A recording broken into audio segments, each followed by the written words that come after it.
हमारे देश के प्रधानमंत्री श्री नरेंद्र मोदी आज सबके दिलों में बसते हैं। भारत ही नहीं बल्कि कई देश के प्रधानमंत्री नरेंद्र मोदी जी की तारीफ करते हैं।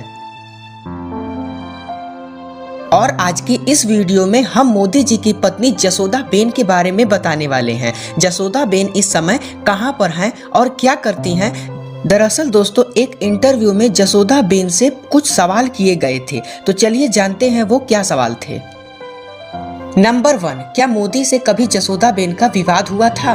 जसोदाबेन ने कहा, मेरी शादी 17 साल में ही हो गई थी। उसके बाद मैंने अपनी पढ़ाई बीच में ही छोड़ दी थी, लेकिन वे चाहते थे कि मैं आगे की पढ़ाई पूरी करूं। अलग होने के बाद हमारे बीच कभी संपर्क नहीं रहा। नंबर 2, क्या मोदी का झगड़ा जसोदाबेन से कभी हुआ? हमारे बीच कभी भी झगड़ा नहीं हुआ और हमारी शादी 3 साल चली। इस दौरान हम 3 महीने ही साथ रह पाए थे। मोदी से अलग होने के बारे में पूछे सवाल पर जसोदाबेन ने कहा, एक बार उन्होंने मुझसे कहा था कि मैं पूरे देश का भ्रमण करूंगा और जहां अच्छा लगेगा वहां जाऊंगा। तुम मेरे साथ जाकर क्या करोगी? जब मैं अपने ससुराल बटनगर गई तो उन्होंने कहा कि तुम इतनी छोटी हो और ससुराल क्यों आ गई? तुम्हें अपनी पढ़ाई पूरी करनी चाहिए।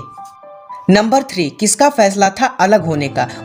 उन्होंने कहा, मोदी से अलग होने का फैसला मेरा ही था और हमारे बीच कभी भी विवाद नहीं हुआ। उन्होंने कभी भी मुझसे राजनीतिक रूप से बात नहीं की। कई बार जब मैं ससुराल जाती तो वो वहाँ पर नहीं मिलते और बाद में उन्होंने घर आना बंद कर दिया और सन के प्रचार में निकल गए।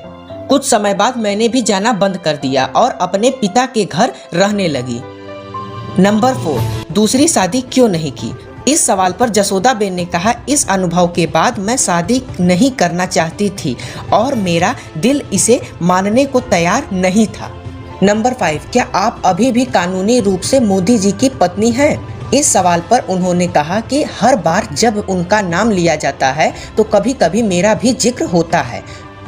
तो ये थी मोदी जी की पत्नी की कहानी। दोस्तों, ऐसी वीडियो बनाने में बहुत मेहनत लगती है। अगर आपको ये वीडियो पसंद आई तो लाइक, शेयर, सब्सक्राइब जरूर कीजिएगा। मिलते हैं किसी नए टॉपिक के साथ। नमस्कार, जय हिंद।